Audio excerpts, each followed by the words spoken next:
So ito na nga, ang susunod nating video ay ang karugtong ng aking pag-travel o ang aking adventure sa Mount Pinatubo. So dito na nagsisimula yung struggle ko guys dahil nagkaroon ng problema sa aking camera. So akala ko guys, andito na yung Mount Pinatubo at nagulat nga ako dito kasi hindi ko in-expect na meron palang mga batang Aita dito. Ayun no. Yung mga bata dito guys, talagang nag-aabang sila ng mga turista. Nanghihingi sila ng mga candies o kahit anong pwede nilang mahingi dun sa mga turista. Syempre hindi ko naman alam na ganito pala.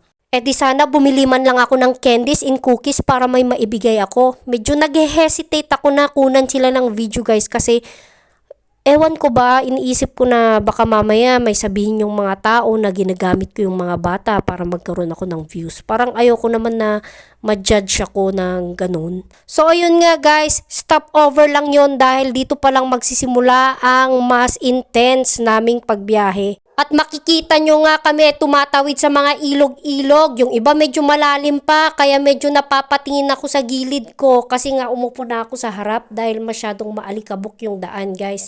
Napupuwing kasi yung mata ko. At hindi lang isa o dalawang ilog ang tatawirin mo dito. Maraming ilog kang tatawirin. Hindi ko na nga mabilang kung ilang ilog na ang natawid namin. Sa bawat pagtawid ko ng ilog, nakaka-excite at saka parang nakakakaba. At yan nga, kinunan ko yung sarili ko para naman makita nyo ako sa mga video ko. At yan nga, nakahawak talaga ako dyan ng mahigpit. Pati cellphone ko, hinawakan ko na rin ng mahigpit. Isa talaga sa mga na-amaze ako, yung mga bundok nila o yung mga rock formation ng bundok nila dito guys. Tignan ninyo. Hindi siya lupa, bato siya eh. Bato talaga to kasi ba't puti.